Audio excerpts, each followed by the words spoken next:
नमस्कार, सत्यहिंदी.com में आपका स्वागत है। एक नजर अब तक की सुर्खियों पर। प्रधानमंत्री नरेंद्र मोदी शुक्रवार सुबह अचानक से लेह पहुंच गए हैं। कहा जा रहा है कि प्रधानमंत्री 15 जून को भारत चीन की सीमा पर हुई हिंसक झड़प के बाद की स्थिति की समीक्षा करेंगे। भारत के सरकारी न्यूज प्रसारक प्रसार भारती ने ट्वीट कर कहा कि प्रधानमंत्री मोदी अभी निमू में हैं, वो आज ही सुबह पहुंचे हैं। पीएम सेना के जवानों, एयरफोर्स और आईटीबीपी से बात कर रहे हैं। कांग्रेस नेता मनीष तिवारी ने पीएम मोदी के लेह दौरे को लेकर एक ट्वीट किया है। उनके द्वारा ट्वीट की गई तस्वीर में इंदिरा गांधी सेना के जवानों को संबोधित करती नजर आ रही हैं। तस्वीर के साथ मनीष तिवारी ने लिखा है, जब वह यानी इंदिरा गांधी ले गई थी तो पाकिस्तान को 2 भागों में बांट दिया गया था। देखते हैं मोदी क्या करेंगे। इंदिरा की यह तस्वीर 1971 के युद्ध से पहले की है, जिसमें उन्होंने लेह में सैनिकों को संबोधित किया था। अमेरिकी राष्ट्रपति डोनाल्ड ट्रंप ने भारत चीन सीमा पर तनाव के लिए चीनी आक्रामकता को जिम्मेदार ठहराया है। व्हाइट हाउस की प्रेस सेक्रेटरी केली मैकेनी ने अमेरिकी राष्ट्रपति ट्रंप के हवाले से कहा कि भारत के साथ सीमा पर चीन की आक्रामकता चीन के व्यापक पैटर्न का हिस्सा है। चीन की आक्रामकता केवल भारत के साथ ही नहीं बल्कि कई हिस्सों में है। इससे चीनी कम्युनिस्ट पार्टी का असली चेहरा पता चलता है। चीन ने अब भारत को अमेरिका को लेकर हिदायत दी है। चीन ने कहा कि भारत को अमेरिका से दूर रहना चाहिए। चीन के सरकारी अखबार ग्लोबल टाइम्स ने अमेरिकी विदेश मंत्री माइक पोम्पियो के बयान का हवाला देते हुए कहा कि वे हमेशा झूठ फैलाने और लोगों को भ्रम में डालने का काम करते हैं। चीनी अखबार ने कहा कि माइक पोम्पियो कुछ करने की बजाय चीन के खिलाफ नफरत की आग भड़काने की कोशिश में जुटे हुए हैं। चीनी अखबार ने अमेरिका पर भारत को भड़काने का आरोप लगाते हुए कहा कि वह चेयर लीडर की तरह हरकत कर रहा है और असल में भारत में उसने कोई निवेश नहीं किया है। कानपुर देहात के बिकरू गांव में गुरुवार देर रात को हिस्ट्री शीटर विकास दुबे को पकड़ने गई पुलिस टीम पर बदमाशों ने हमला कर दिया।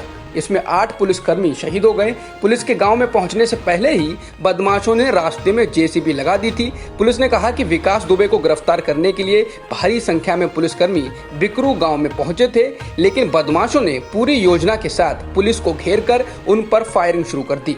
इससे लगता है कि बदमाशों को पुलिस के आने की जानकारी थी और वे पहले से ही तैयारी के साथ बैठे थे। कानपुर घटना पर विपक्षी दलों ने योगी सरकार पर जोरदार हमला बोला है। कांग्रेस के पूर्व अध्यक्ष राहुल गांधी ने कहा कि यह घटना उत्तर प्रदेश में गुंडा राज का एक और प्रमाण है। उन्होंने सवाल उठाया है कि जब पुलिस सुरक्षित नहीं है तो जनता कैसे होगी।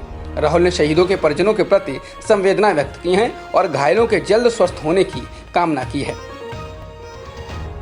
कांग्रेस महासचिव प्रियंका गांधी वाड्रा ने कहा कि उत्तर प्रदेश में कानून व्यवस्था बेहद बिगड़ चुकी है और अपराधी बेखौफ हैं। प्रियंका ने कहा कि उत्तर प्रदेश में आमजन व पुलिस तक सुरक्षित नहीं है। उन्होंने कहा कि कानून व्यवस्था का जिम्मा खुद सीएम के पास है और उन्हें इस मामले में सख्त कार्रवाई करनी चाहिए। उन्होंने भी शहीदों के परिजनों के प्रति शोक संवेदना व्यक्त की। समाजवादी पार्टी ने कहा है कि योगी सरकार के जंगल राज में उत्तर प्रदेश हत्या प्रदेश बन चुका है। पार्टी ने शहीद पुलिसकर्मियों की मौत पर दुख जताया है और कहा है कि इस घटना को सत्ता संरक्षित अपराधियों ने अंजाम दिया है और इनके सत्ता कनेक्शन का पर्दाफाश होना चाहिए। सपा ने शोकाकुल परिजनों के प्रति संवेदना जताते हुए सरकार से हर परिवार को 1-1 करोड़ रुपए मुआवजा देने की मांग की है।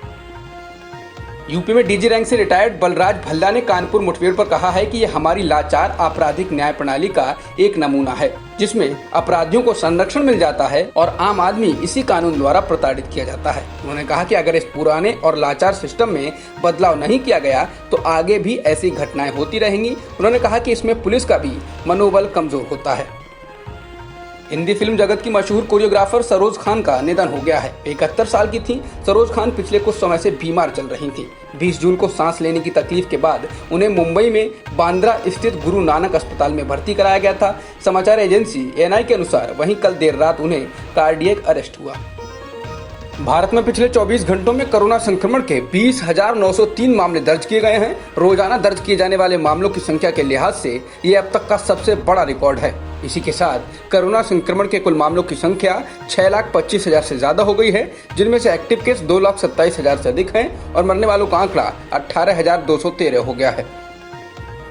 Indian council of medical research ने शुक्रवार को बताया कि 2 जुलाई तक देश में 92,97,000 से ज्यादा कोरोना के टेस्ट किए जा चुके थे, जिनमें 2,41,000 सैंपल्स की टेस्टिंग सिर्फ गुरुवार को की गई है।